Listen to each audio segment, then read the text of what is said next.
Hi friends, स्वागत है आप सभी का हमारे यूट्यूब चैनल स्टडी ज्ञान में। आज हम पढ़ेंगे प्रतिबिंब बनने के कुछ नियम हैं। पिछले वीडियो में हम पढ़ चुके हैं कि दर्पण क्या है, दर्पण के प्रकार कितने हैं, प्रतिबिंब किसे कहते हैं और गोलीय दर्पण से संबंधित कुछ महत्वपूर्ण परिभाषाएं थी जो हमने लिखवाया नहीं था लेकिन बता दिए थे। अब हम देखते हैं कि प्रतिबिंब बनने के नियम क्या क्या है।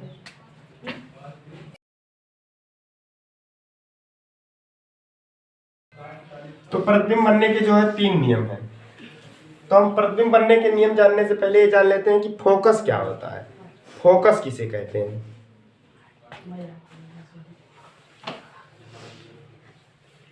ये मान लीजिए ये हमारा अवतल दर्पण है, यहाँ इसका ध्रुव होगा P और यहाँ कहीं इसका वक्रता केंद्र C होगा और ये मुख्य अक्ष। अब हम मुख्य अक्ष के समांतर प्रकाश की किरण डालेंगे तो ये जब यहाँ से परावर्तन होंगी उधर तो जा नहीं पाएगा, परावर्तन हो जाएगा यानी इधर ही लौटेगा। अब ये ऊपर जाएगा नीचे जाएगा, ये देखते हैं। तो अवतल दर्पण है और मुख्य अक्ष के समांतर प्रकाश की किरण जा रही है, तो हम प्रतिबिंब जब बना रहे थे तो ये हमारा कोई अभिलंब रहता था और यहाँ से हम प्रकाश की किरणें जब डालते थे तो परावर्तन के पश्चात ऐसे जाती थी। जो यहाँ कोण बनता था उतने कोण यहाँ भी बनता था, यही तो नियम था। और इसे कौन कोण कहते थे? आई और इसे आर कहते थे। तो पहले हम इस बिंदु के लिए क्या करेंगे? अभिलंब खींचेंगे। अब हम गोले में अभिलंब कैसे खींचते हैं जानते हो? बताए थे। मान लीजिए हमारा गोला है, इसका केंद्र यहाँ है। मान लीजिए हमें इस बिंदु पर अभिलंब खींचना है, तो हम क्या करेंगे? वक्रता केंद्र से उस बिंदु को मिला देंगे। ये जो रेखा है ये बिंदु P के लिए अभिलंब का कार्य करती है, ठीक। तो हमें यहाँ खींचना है अभिलंब, तो हम क्या करेंगे? इसको वक्रता केंद्र से मिला देंगे। अब क्या होगा? जब प्रकाश की किरणें इधर से जा रही हैं, अब परावर्तन जब होगा तो किधर जाएंगी? ये हमारा अभिलंब है यानी प्रकाश की किरणें इधर आएंगी ना, ऊपर तो जाएंगी नहीं, यानी प्रकाश की किरणें ऐसे कहीं जाएंगी ना, ठीक। ये जो बिंदु है इसे हम फोकस कहेंगे। यानी फोकस किसे कहेंगे? मुख्य अक्ष के समांतर जाने वाली प्रकाश की किरणें परावर्तन के पश्चात जिस बिंदु से होकर जाती हैं उसे फोकस कहेंगे। समझ में आया? फोकस किसे कहेंगे ना? ये प्रकाश की किरणवा यहाँ से गई तो कहने ऊपरा से चली गई, चली जाना था, क्यों नहीं गई? क्योंकि हम अभिलंब खींचे और हमने नियम बताया परावर्तन का। अब समझ में आया ना? ये फोकस से ही होकर क्यों जाती हैं, कोनो दिक्कत? चलो, इसी प्रकार उत्तल दर्पण में भी होगा। तो अब हम सीधा बात करते हैं प्रतिबिंब बनने के नियम कि लिख लें इसको परिभाषा फोकस की। चलो लिख लेते हैं फोकस की परिभाषा। क्या होगा? मुख्य अक्ष के समांतर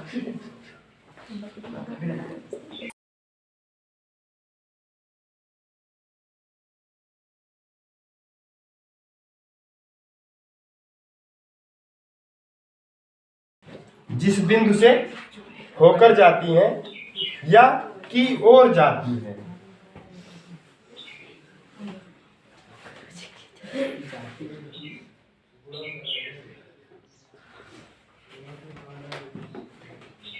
की ओर जाती हैं का मतलब यह है कि जब हम उत्तल दर्पण में ऐसे बनाएंगे तो उसमें जाएंगी नहीं, लगेगा कि जा रही है, जा नहीं पाती हैं, परावर्तन के कारण वहीं से लौट जाती हैं, ठीक।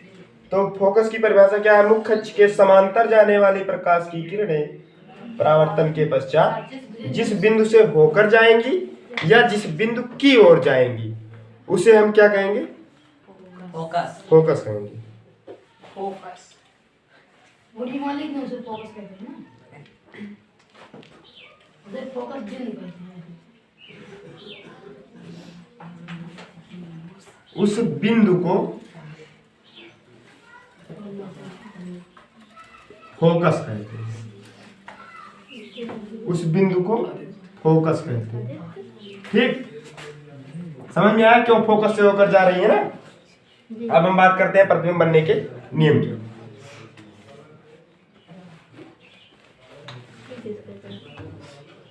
तो प्रतिबिंब बनने के 3 नियम है। पहला नियम यह है, ये हमारा कौन सा दर्पण है? अवतल दर्पण। और ये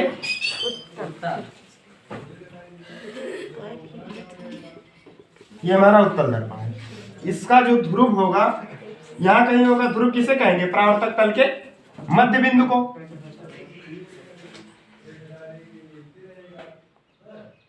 और ये इसका वक्रता केंद्र कहाँ होगा? गोले का ही केंद्र तो वक्रता केंद्र होता है दर्पण का, यानी वक्रता केंद्र यहाँ कहीं होगा C। और इसका किधर होगा? इधर होगा। अरे गोला इधर ही तो बनेगा, तो इसका वक्रता केंद्र यहाँ कहीं होगा। और ध्रुव तथा वक्रता केंद्र को मिलाने वाली जो रेखा होती है उसे क्या कहते हैं? मुख्य अक्ष कहते हैं। और ये वक्रता केंद्र और ध्रुव के बीच एकदम मध्य में जो होता है उसे हम फोकस कहते हैं। अभी जो फोकस हम बताए, जब आप दूरी नापोगे तो एकदम वक्रता केंद्र और ध्रुव के मध्य में ही आएगा।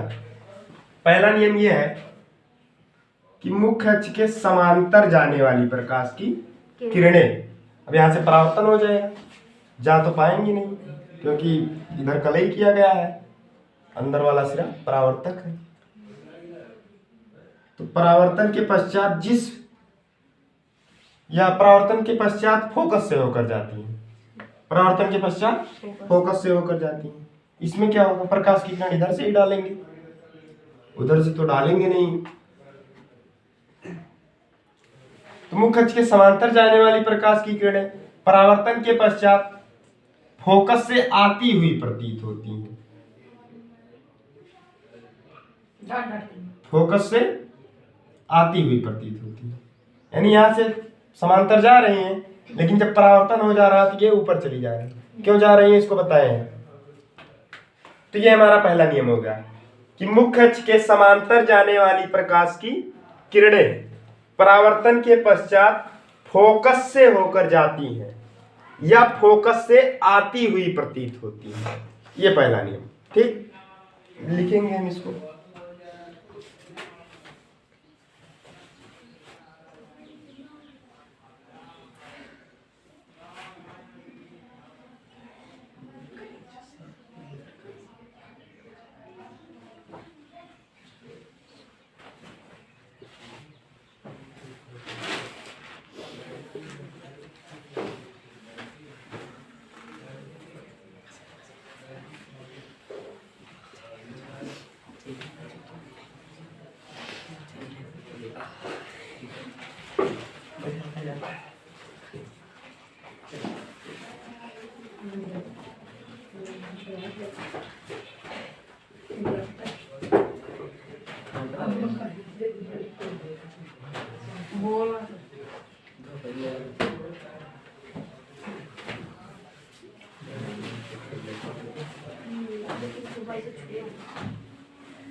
मुख्य अक्ष के समांतर जाने वाली प्रकाश की किरणें परावर्तन के पश्चात मुख्य फोकस से होकर जाती है। ये अवतल दर्पण में होता है कि मुख्य फोकस से होकर जाती है, लेकिन उत्तल दर्पण में क्या होता है कि मुख्य फोकस से आती हुई प्रतीत होती है। देखो यहाँ से प्रकाश की किरणें जा रही हैं, यहाँ से टकराने के बाद इधर जा रही हैं। अगर हम देखेंगे यहाँ से तो लग रहा है कि ये फोकस से आ रही है, ये नहीं लग रहा है मुख्य अक्ष के समांतर गई है और टकरा के फोकस से आ रही है। यहाँ से देखने पे लग रहा है कि ये फोकस से ही प्रकाश की किरण आ रही है। ये हमारा पहला नियम है। ठीक, दूसरा नियम देखते हैं। समझ में आया ना जी? समांतर जाएंगी तो फोकस से होकर जाएंगी या फोकस से आती हुई लगेंगी।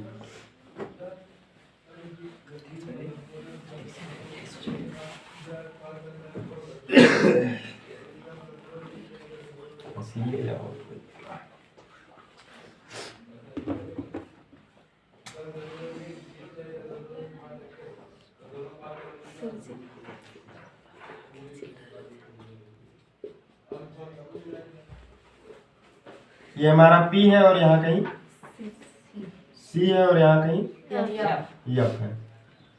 ये हमारा T है और यहाँ कहीं C है और यहाँ F है।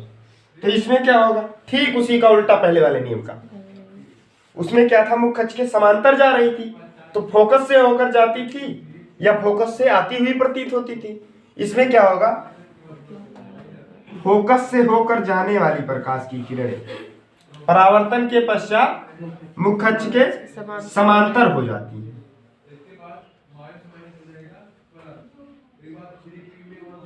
फोकस की ओर जाने वाली प्रकाश की किरणें फोकस की ओर जाने वाली प्रकाश की किरणें परावर्तन के पश्चात क्या होगा? परावर्तन के पश्चात क्या होगा? मुख्य अक्ष के समांतर हो जाएंगी। उधर तो जा नहीं पाएंगी क्योंकि यहीं से परावर्तन हो जा रहा है। ये फोकस की ओर जा रही थी लेकिन परावर्तन होने के पश्चात ये मुख्य अक्ष के समांतर हो गई। फोकस से जाने वाली प्रकाश की किरणें परावर्तन के पश्चात मुख्य अक्ष के समांतर हो जाती हैं और फोकस की ओर जाने वाली प्रकाश की किरणें परावर्तन के पश्चात मुख्य अक्ष के समांतर हो जाती हैं। ये उत्तल दर्पण में है और ये अवतल दर्पण में। अब हम लिख लेते हैं इसकी दूसरे नियम को। ये अवतल दर्पण है, अवतल, और ये उत्तल।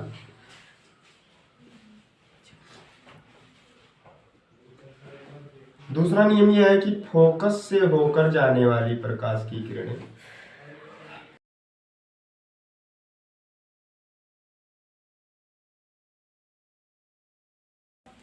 फोकस से होकर जाने वाली प्रकाश की किरणें अवतल दर्पण में क्या होता है?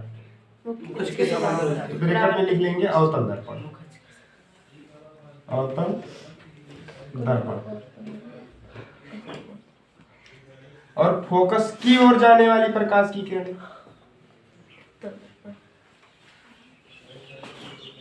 फोकस की ओर जाने वाली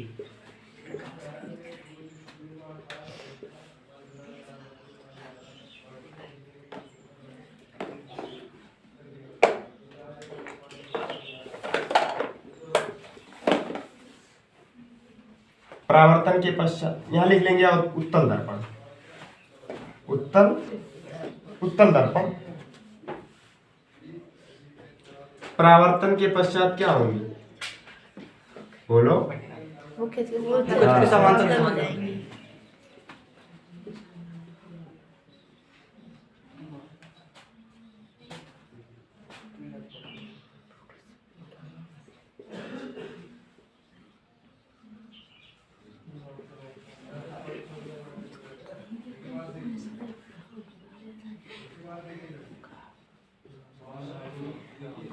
फोकस की ओर जाने वाली प्रकाश की किरणें फोकस से होकर जाने वाली प्रकाश की किरणें अवतल दर्पण में मुख्य अक्ष के समांतर हो जाती हैं। फोकस की ओर जाने वाली प्रकाश की किरणें उत्तल दर्पण में मुख्य अक्ष के समांतर हो जाती हैं। ये दूसरा नियम है। अब चलते हैं तीसरा नियम, देखते हैं क्या है।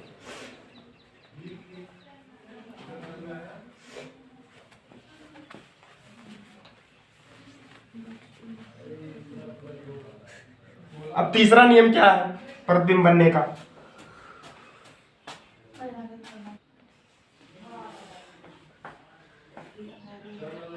यहाँ कहीं सी होगा, यहाँ कहीं एफ होगा। ये हमारा कौन सा दर्पण है? अवतल दर्पण।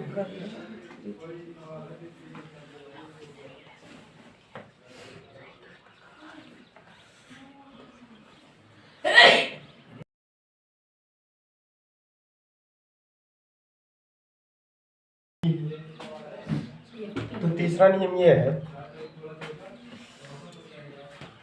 कि वक्रता केंद्र से होकर जाने वाली प्रकाश की किरणें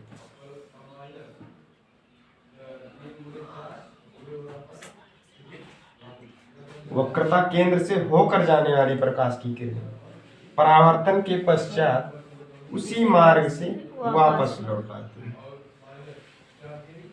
या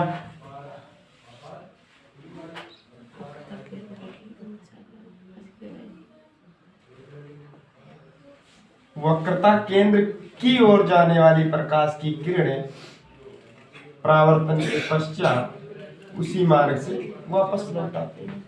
बस ये है उत्तल दर्पण।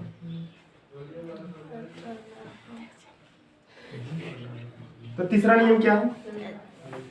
वक्रता केंद्र से होकर जाने वाली प्रकाश की किरणें अवतल दर्पण में उसी मार्ग से वापस लौट आती हैं। उत्तल दर्पण होगा तब भी उसी मार्ग से वापस लौट आएंगी। बस केवल अंतर इतना है, इसमें जो है जाती हैं, इसमें जा नहीं पाती है, यहीं से परावर्तन हो जाता है ना। यानी वक्रता केंद्र की ओर जाने वाली प्रकाश की किरणें परावर्तन के पश्चात उसी मार्ग से वापस लौट आती है। वक्रता केंद्र की ओर जा रही है और इसमें वक्रता केंद्र की ओर जा रही है, दोनों में एक तो है। चलिए लिख लेते हैं तीसरा नियम क्या है। वक्रता केंद्र से होकर जा रही है। वक्रता केंद्र से होकर जाने वाली प्रकाश की किरणें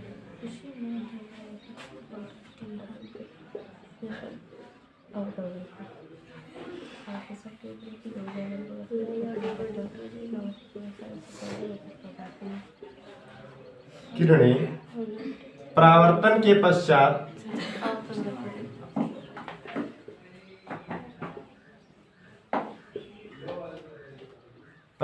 उसी मार्ग से वापस लौट आती है। चाहे उत्तल दर्पण हो चाहे उत्तल दर्पण हो, इसमें भी वक्रता केंद्र की ओर जा रही है या वक्रता केंद्र से होकर जा रही है, इसमें भी वक्रता केंद्र की ओर जा रही है। लिखे उत्तल या उत्तल लिख दी। चलो, जाने वाली प्रकाश की किरणें परावर्तन के पश्चात अवतल दर्पण लिखेंगे। अवतल दर्पण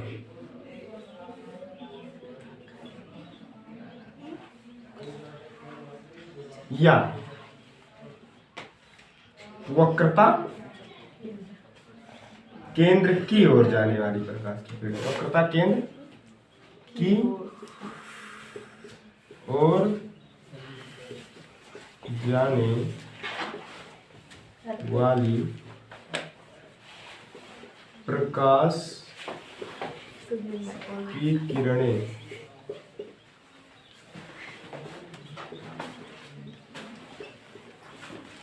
परावर्तन के पश्चात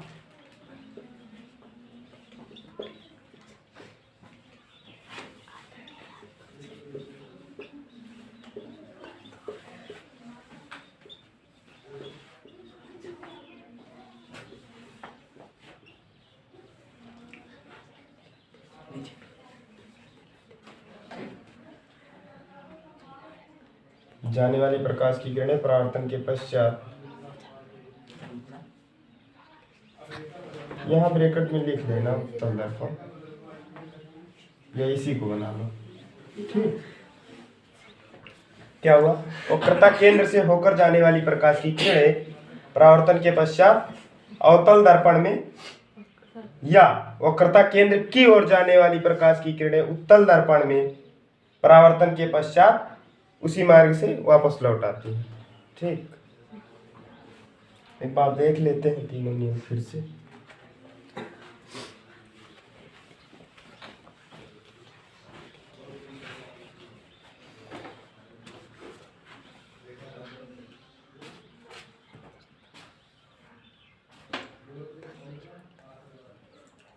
ये हमारा अवतल है और ये उत्तर उत्तर है। तो जो प्रकाश की किरणें समांतर जा रही थी वो फोकस से होकर समांतर जा रही थी, परावर्तन के पश्चात लगा कि फोकस से आ रही है।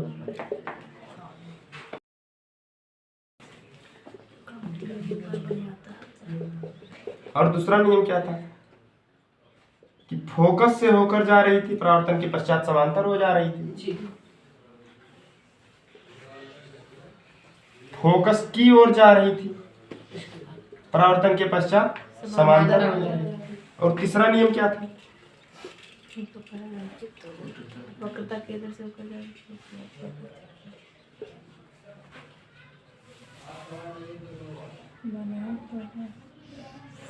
तीसरा नियम क्या था? केंद्र से ऊपर पहले इसको बना लेते हैं। वक्रता केंद्र से होकर जाने वाली प्रकाश की किरणें इसी मार्ग से वापस लौट आती थी, या वक्रता केंद्र की ओर जाने वाली प्रकाश की किरणें उसी मार्ग से वापस लौट आती थी। ठीक।